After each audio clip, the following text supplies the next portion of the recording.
Shalom saudaraku, komunitas pemuridan terkasih. Kita jumpa lagi untuk melanjutkan pelajaran kita, pemuridan level 2, pelajaran yang ke-8. Ini YouTube bagian yang pertama. Biasa kita akan masuk dulu ke dalam daftar periksa untuk pelajaran 8 ini. Kita berdoa dulu sebelum kita memulainya. Ya Allah, ini kami di hadapan hadirat-Mu. Dengan setia melaksanakan tugas yang Engkau percayakan, menjadikan sekalian bangsa murid-Mu. Berkatilah pemuridan melalui YouTube ini, berkati setiap mereka yang mendengarkan materi ini, jadikan mereka murid-Mu yang setia, yang dapat Engkau percayai untuk membawa kabar baik kepada bangsa-bangsa. Dalam nama Yesus, amin. Nah, kita buka buku kita halaman 100. Ya, halaman 100. Nah, jangan lupa saudara siapkan ballpoint dan juga Alkitab ya.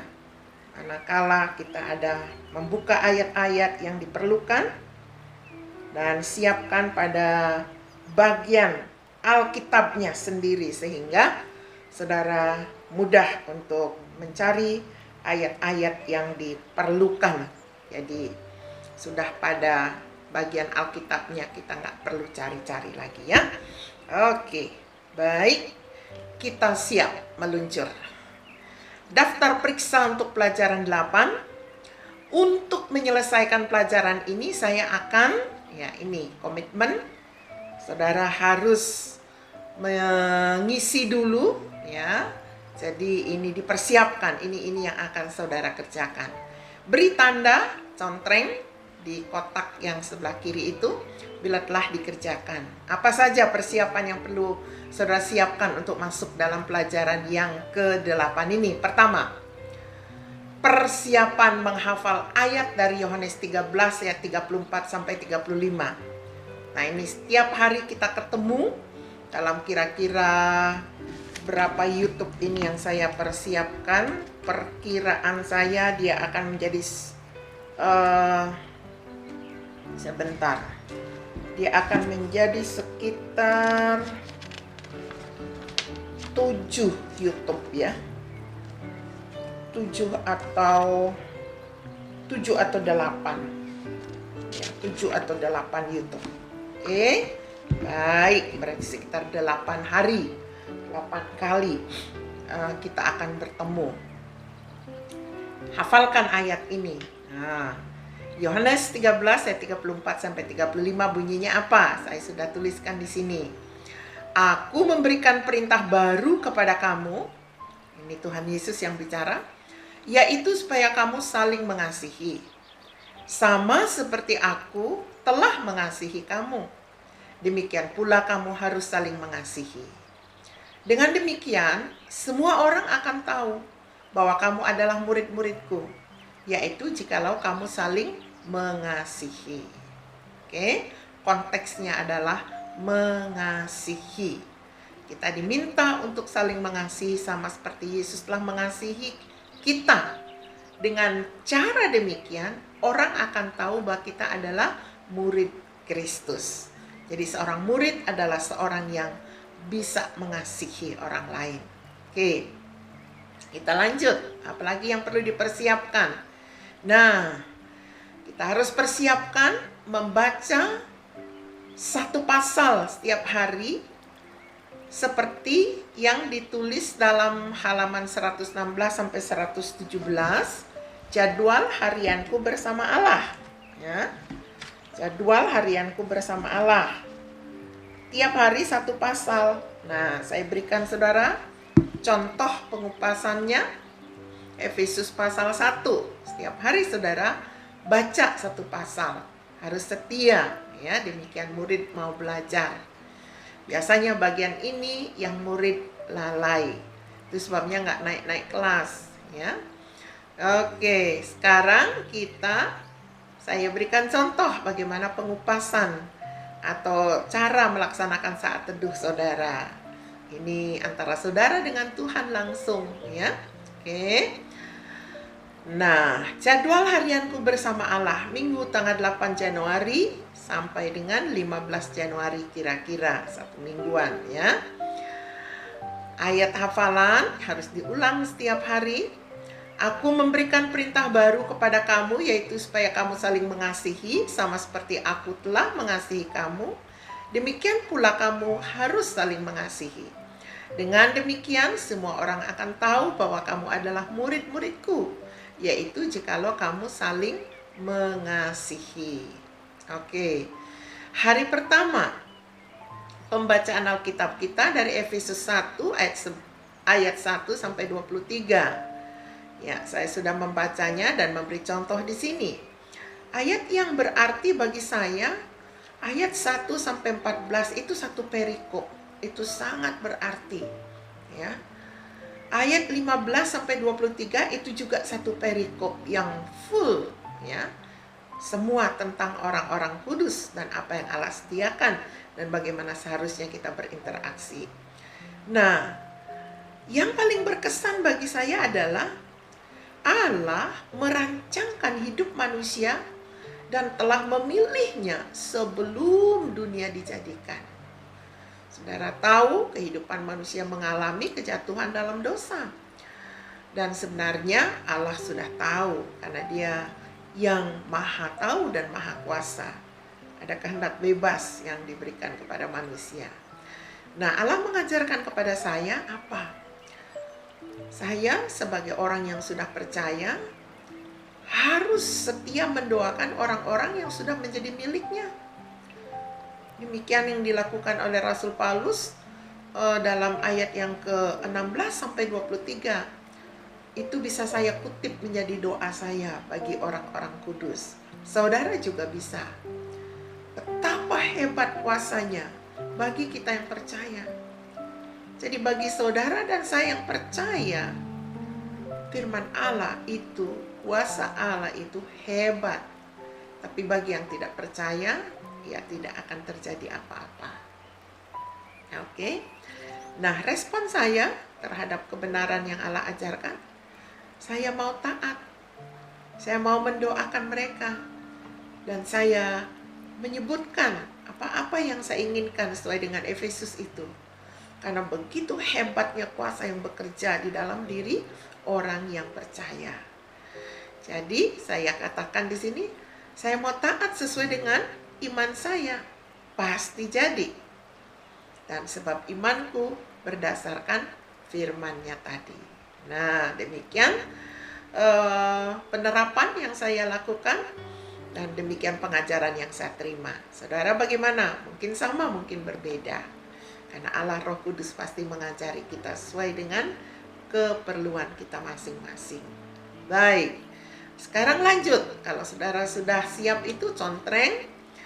Nah, kemudian yang ketiga, biasa membuat catatan khotbah dengan menggunakan lembaran garis besar khotbah. Nah, ada di buku saudara juga di halaman mempersiapkan khotbah, halaman yang ke-119 ya. Nah, saya berikan contoh juga bagaimana mencatat khotbah. Harusnya sudah mahir ya. Jadi, minggu lalu saya mendengar khotbah tugas penggembalaan jemaat 3 Januari. Pengkhotbahnya Pendeta Dr. Paul Paksoal. Garis-garis besar pokok pikiran dalam khotbah ini, penggembalaan. Penggembalaan adalah proses dan cara perbuatan menggembalakan. Ya.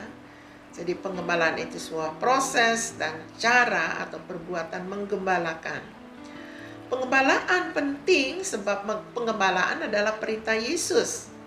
Ya, di dalam Yohanes 21 ayat 15 sampai 17. Ya, saya lupa menuliskan ayatnya di sini. Itu masih kosong. Yohanes pasal 21 ayat 15 sampai 17. Tuhan Yesus tanya kepada Petrus, apakah kamu mengasihi aku? Petrus katakan, iya. Tuhan Yesus bilang, kalau kamu mengasihi aku, gembalakan domba-dombaku. Itu sampai 3 kali ya. Jadi penggembalaan penting sebab itu perintahnya Yesus. Yang kedua, Pengembalaan penting sebab anak-anak Tuhan adalah tubuh Kristus. Jadi kita diminta menggembalakan karena anak-anak Tuhan seluruhnya ini adalah merupakan tubuh Kristus. Yang ketiga, sebagai anak-anak Allah kita bisa jatuh ke dalam dosa. Jadi perlu gembala yang selalu ngingetin, ya. Yang keempat, pengembalaan adalah tindakan memuliakan Allah. Apabila kita melaksanakan tugas pengembalaan, itu sangat memuliakan Allah. Tugas pengembalaan adalah bentuk pelayanan kita kepada Tuhan dan bentuk kasih kita kepada Tuhan. Nah, secara khusus Jemaat Rehoboth digembalakan dengan sistem multi-staff. Kami ada 4 staf gembala, ditambah 11 BPJ, 1 TU, 1 bagian keuangan, admin keuangan, 1 tenaga kebersihan. Ini adalah tim penggembalaan yang lengkap, ya. Ada yang untuk di atas mimbar, ada yang untuk di lapangan, ada yang mengerjakan bagian belakang dapur kita. Nah, visi misi dari gereja jelas. Kami tuangkan dalam bentuk nyanyian untuk mudah mengingat. Menjadikan sekalian orang murid Kristus yang beriman dan mengasihi sesama, menjangkau dunia bagi Kristus melalui setiap orang yang telah dilengkapi, menginjili dan membina serta memberdayakan. Itulah gereja Kristus yang kudus serta yang am, gereja Kemah Injil Indonesia Jemaat Rehoboth. Jadi mudah mengingatnya, ya.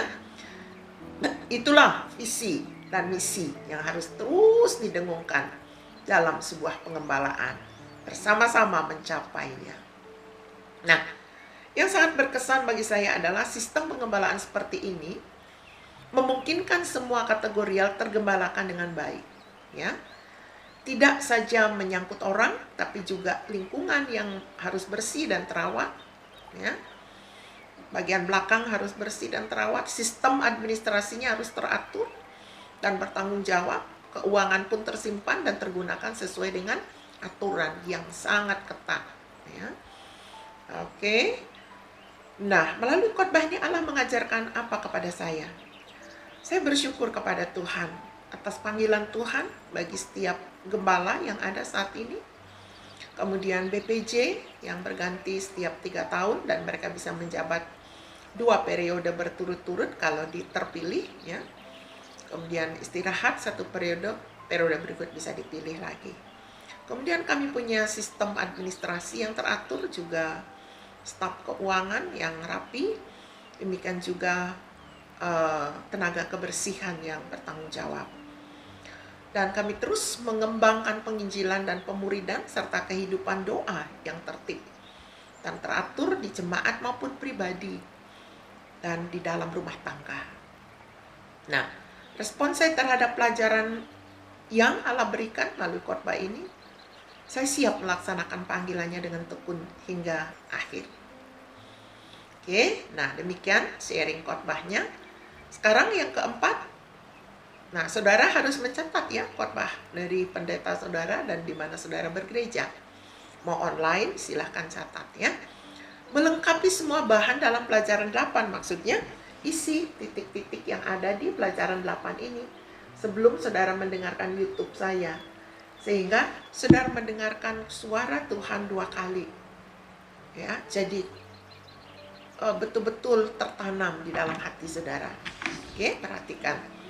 Jadi menjangkau orang lain, kan orang lian. Ini mencakup menyelesaikan kesaksian pribadi, halaman 109. Nah, ini juga sebuah tantangan saudara dalam pemuridan. Biasa di bagian ini juga orang begitu rasanya berat banget menulis kesaksian pribadi. Ini pengalaman saya dalam mengembalakan 32 tahun. Tapi Tidak bagi orang yang sudah mengalami. Kalau hanya Kristen-Kristenan, tempelan, susah. Ya. Nah, karena apa? Saudara tidak mengerti kehidupanmu sebelum menerima Kristus seperti apa, gimana itu. Nah, ini. Jadi ini kesaksian ini saudara akan tuangkan dalam 3 bagian. Dan sebentar saya berikan tuntunan lagi di bawah. Ceritakan pengalaman saudara sebelum terima Kristus. Bagaimana caranya saudara menerima Kristus? Tulis singkat-singkat saja. Lalu kehidupanmu sesudah engkau menerima Kristus. Pasti ada perubahan dong. Perubahan apa yang dialami? Real aja, ya. Oke. Ayat Alkitab yang cocok buat kesaksian ini pasti ada. Karena tidak mungkin orang bertobat tanpa kebenaran firman. Firman itulah yang menyadarkan oleh kuasa Roh Kudus. Oke. Nah, kalau saudara ingin mendengar kembali cara membuat kesaksian, saudara bisa melihat YouTube saya yang menjelaskan tentang hal ini, tentang menuliskan kesaksian, apa pentingnya. Itu di YouTube saya, saudara masuk di channel Ninyoman Priscilla. Di tema bahasannya itu berjudul Tujuan Menulis Kesaksian Keselamatan. Kamulah saksi-saksiku. Ada 3 bagian saya tuliskan di situ. Saudara dengarkan. Saudara pasti bisa. Kemudian menuliskan kesaksian keselamatan. Kemudian apa tujuan menulis kesaksian keselamatan? Kamulah saksi-saksiku. Apa tujuannya? Semua ada di YouTube. Ada 3 YouTube saya buat saudara. Oke. Baik. Nah, kemudian yang berikut. Nah, jadi ini sudah mulai agak berat dikit pelajarannya ya. Jadi betul-betul tingkatannya dari mudah sekali level 1 masuk ke level 2, pelajaran 1, tambah ya. Membaca buklet, sudahkah saudara mendengar tentang 4 hukum rohani? Ya, seperti itu gambarannya. Ini bukletnya. Kalau saudara belum punya bukletnya, bisa minta ke saya, japri saya ya. Ada nomor saya siapkan di sini. 0813 825 39916. Oke. Saudara bisa japri saya. Nah, inilah persiapan yang harus saudara siapkan untuk memasuki pelajaran 8. Selesailah YouTube yang pertama untuk mempersiapkan saudara. Jangan lupa hafal ayat, jangan lupa siapkan sharing khotbah yang saudara dengar, dan juga mempersiapkan saat teduh saudara. Juga siap buku ini. Kalau tidak ada, japri saya. Oke? Baik, kita akhiri dulu pelajaran kita hari ini. Mari kita berdoa sebelum berpisah. Tuhan, terima kasih. Kami belajar lebih jauh, Tuhan. Sudah lebih nyata tanggung jawab kami. Dan kami percaya Engkaulah sumber pertumbuhan dan sumber ketekunan. Akan menolong kami tekun dan taat. Ikuti suara Roh Kudus sampai ke akhir. Dalam nama Yesus. Amin. Sampai jumpa.